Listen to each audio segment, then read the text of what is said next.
Ya, assalamualaikum warahmatullahi wabarakatuh, teman-teman, sobat Madani semuanya. Alhamdulillah, podcast Bina Madani kembali lagi hadir. Cuma kita berganti nama untuk tahun ini.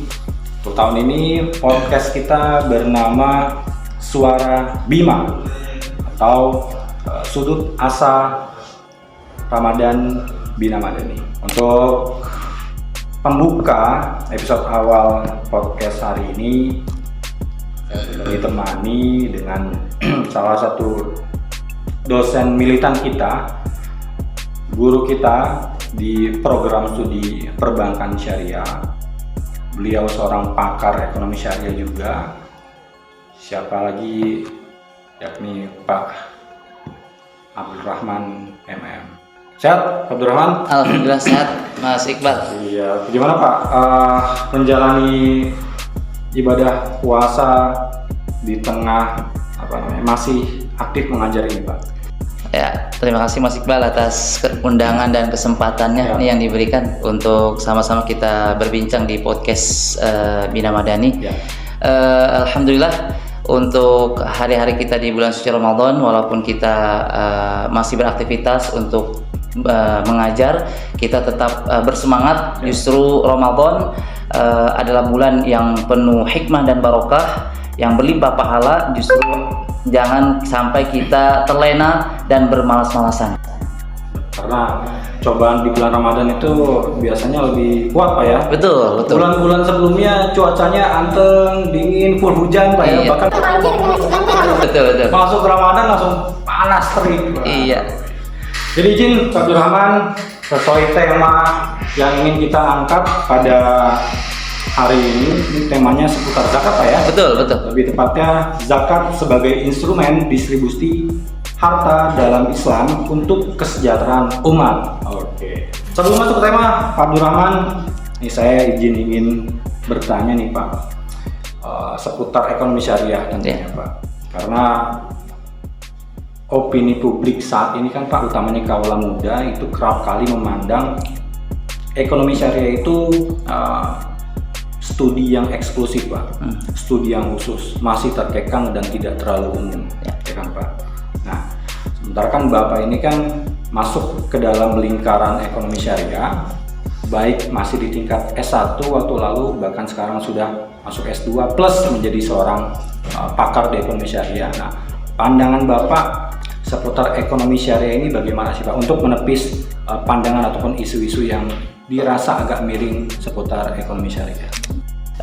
Mas Iqbal, perlu diketahui bersama bahwa memang perkembangan ekonomi syariah secara global itu hari-hari ini, dewasa ini sudah sangat luar biasa. Baik dari sisi praktek maupun dari sisi perkembangan secara teoritis. Di dunia sekarang, bukan hanya di negara-negara Islam, negara-negara Barat juga banyak yang sudah mendirikan atau membuka jurusan ekonomi syariah. Di Inggris ya, itu kita tahu ada salah satu kampus yang cukup ternama, Notre Dame University, Durham University. Di sana membuka kelas keuangan Islam. Bahkan di negara kapitalis Pak ya? Betul, negara kapitalis sendiri sekarang sudah mulai mengakomodir, mulai mengakui tentang eksistensi atau keberadaan daripada ekonomi syariah atau ekonomi Islam itu sendiri. Artinya apa? Kalau ada pandangan yang mengatakan bahwa ekonomi syariah itu eksklusif, itu saya rasa ngopinya paling jauh. Kalau saya mau tanya lagi nih Pak, motivasi Bapak atau pertama kali terjun ke dunia ekonomi syariah itu dulu karena apa sih Pak? Pertama mungkin karena basic saya dari pesantren ya Mas Iqbal, jadi mungkin ada sedikit keterkaitan karena memang ekonomi Islam ini kan basisnya ataupun sumber fundamentalnya adalah Al-Quran dan Hadis. Tentu ini menjadi bekal saya untuk lebih menekuni ekonomi Islam, karena dan juga didukung S1 saya itu adalah di jurusan akuntansi. Oh, dulunya akuntansi. Iya betul. Jadi seirama ya, S1 saya akuntansi, lalu saya juga lulusan dari pesantren, sehingga dengan modal itu saya bisa lebih menggali lebih jauh tentang ekonomi syariah tentunya. Jadi memang berangkat dari lahir di pesantren itu Pak, Betul. ya, melanjutkan studi S2 di ekonomi syariah. Betul sekali. Jadi bisa dikatakan Pak Abdurrahman ini dapat keilmuannya komplit nih. S1-nya di konven akuntansi, Ya, betul. S2-nya dilengkapi dengan ekonomi syariah. Iya. Masuk ke dalam bahasan tema Pak Abdurrahman terkait zakat tadi.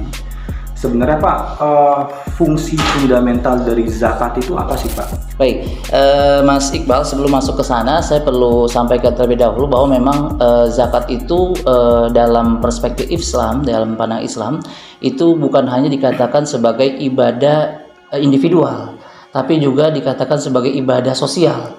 Apa itu ibadah individual? Ibadah yang manfaatnya hanya dirasakan oleh si pelaksana ibadah. Diri sendiri Pak? Diri sendiri, contohnya seperti sholat, baca Al-Quran. Ketika kita melaksanakan ibadah itu yang dapat untung, yang dapat pahala kita sendiri sebagai pelaksana ibadah. Berbeda dengan zakat. Ketika kita berzakat, di satu sisi kita juga sedang membersihkan harta kita, ya. Ketika kita menunaikan zakat, di sisi lain juga ketika kita memberikan zakat itu kepada orang lain, wabil khusus kita sampaikan zakat kita kepada lembaga-lembaga yang kredibel, itu nanti akan disalurkan kepada pihak-pihak yang sangat membutuhkan. Misalnya bukan hanya untuk kegiatan konsumtif, tapi juga sekarang sudah dikembangkan untuk produktif.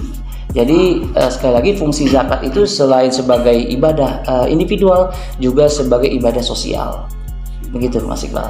Kaitan eratnya apa sih Pak antara zakat dengan kesejahteraan masyarakat? Karena kan kadangkala atau opini orang awam seperti saya Pak, ya kan menganggap zakat itu bisa dikatakan hanya agenda tanda kutip santunan tahunan yang difungsikan hanya sebatas untuk melengkapi individual itu bisa hidup 1 atau 2 bulan kemudian. Sementara kan itu agak sedikit jauh dari ranah kesejahteraan. Nah, ditambahkan mayoritas negara kita kan penganut agama Islam terbesar dunia, ya kan. Sisi lainnya sangat jomplang. Bagaimana Pak menurut Bapak? Baik, Mas Iqbal, memang kalau kita berpandangan dengan pola lama, ya, di mana zakat itu hanya disalurkan untuk kegiatan konsumtif, ya. Kita hanya memberikan kepada para mustahik, ya, mungkin sejumlah uang ataupun makanan pokok seperti beras misalnya, itu mungkin ya bisa kita ukur mungkin hanya bertahan sampai ya paling lama seminggu. Ya, sekarang sampai sebulan, Pak, ya? Betul sekali, tidak sampai sebulan bahkan. Ini justru ya tidak bisa dikatakan sejahtera kalau masih kita berpikir atau berpola pikir seperti itu. Oleh sebab itu sekarang banyak badan amil zakat atau lembaga amil zakat yang sudah mengembangkan yang namanya zakat produktif. Sehingga mungkin ada ungkapan sekarang mustahik itu tidak diberikan ikan, tapi diberikan kail. Nah, di sini yang mungkin menjadi titik tekan bahwa zakat itu bisa mensejahterakan umat. Bahwa diharapkan dengan adanya zakat produktif ini, di mana nanti pengelolaan dana zakat itu tidak hanya untuk tujuan konsumtif, tapi juga untuk tujuan produktif. Untuk beberapa misalnya kalangan mustahik diberikan modal kerja untuk usaha, sehingga nanti ke depan diharapkan yang tahun ini menjadi mustahik, tahun depan akan menjadi muzaki. Begitu tujuannya. Ada peningkatan. Betul. Ini menarik teman-teman, terkait zakat produktif tadi Pak ya. Ya, betul. Karena saya pun juga baru mendengar. Nah, ya. Perbedaan utama antara zakat biasa dengan zakat produktif itu? Tadi untuk pola distribusinya, ya, pola penyaluran dana zakat yang diterima oleh badan amil zakat atau lembaga amil zakat itu tidak lagi bersifat yang sifatnya konsumtif atau sementara, tapi lebih kepada misalnya termasuk untuk kegiatan beasiswa.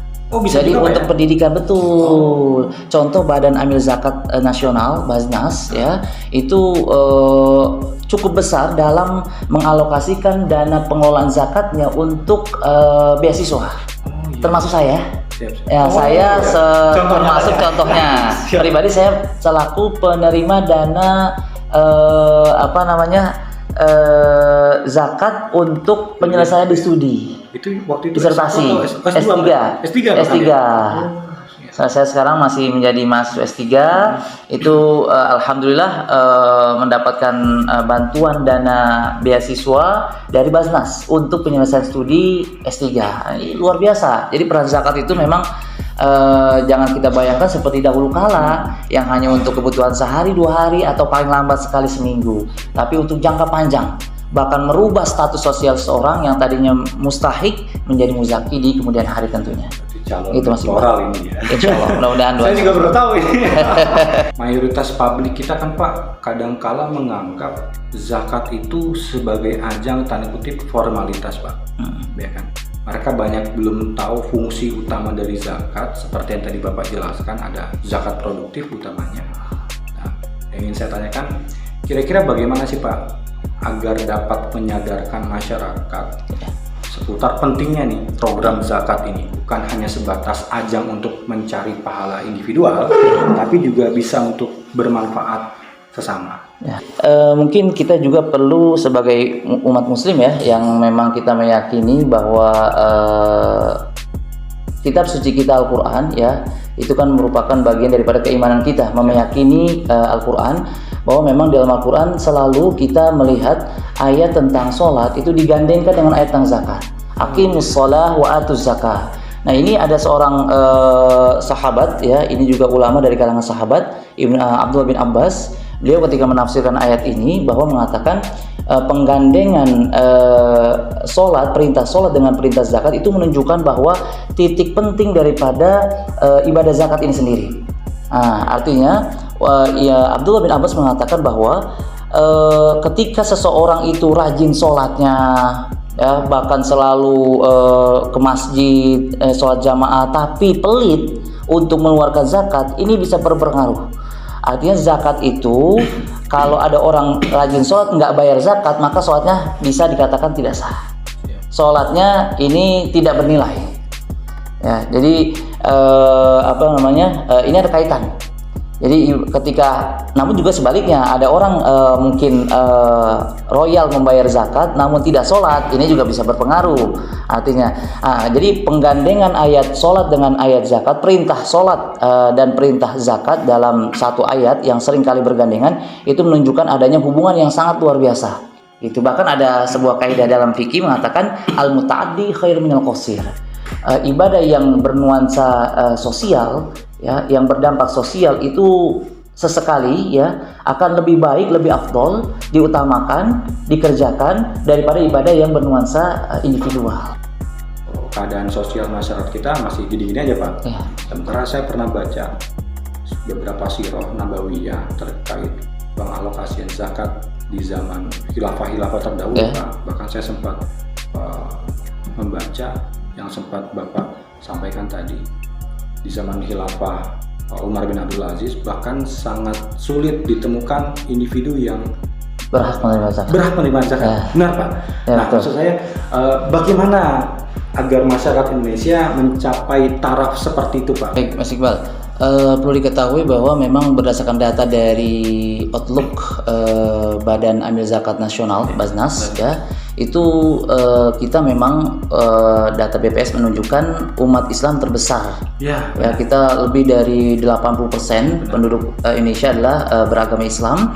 Ini potensi zakat ya itu ada di angka 300 sampai 327 triliun per tahunnya. 300 sampai 327 triliun per tahunnya. Hampir setara. Iya betul. Betul sekali Mas Iqbal. Tapi realitanya yang baru bisa dikumpulkan oleh Badan Amil Zakat Nasional ini berdasarkan data itu baru hanya sekitar 10 sampai 15%. Itu baru 30 sampai 35 triliun.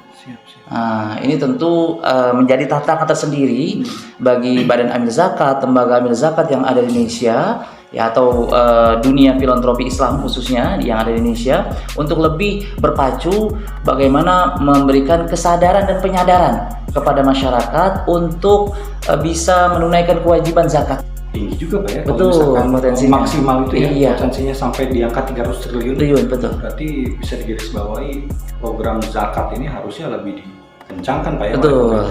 Jadi bukan utamanya bagi generasi milenial nih. benar. Iya. Jadi bukan hanya sebatas program MBG, program masyarakat juga harusnya dikencangkan. 300 triliun ya kan, lumayan. 300 triliun kita nggak butuh gaji UMR lagi. Masuk ke sesi terakhir mungkin Pak Abdurrahman. Ya. Karena ekonomi syariah Pak Ya. secara umum.